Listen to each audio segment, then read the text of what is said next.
Rice chickpea veggie burgers. Prepare the ingredients.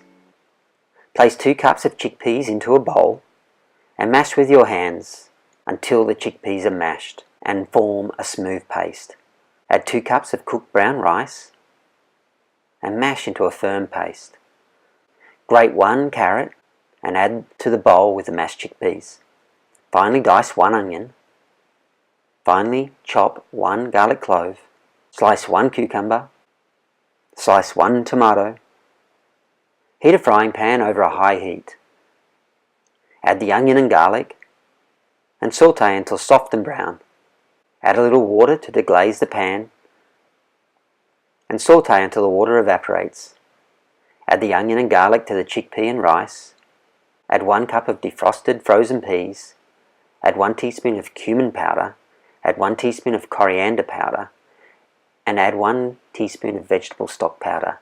Add 1 tablespoon of soy sauce and mash well with your hands. Add 2 tablespoons of wholemeal flour or chickpea flour and mix well. Form into 4 large patties or 8 small ones.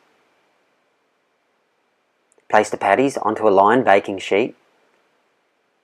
Bake in an oven at 200 degrees Celsius for about 25 to 30 minutes, or until the patties are crisp on the outside. Then assemble in a wholemeal bun with some lettuce, cucumber, tomato and pickled beetroot and your favourite sauce.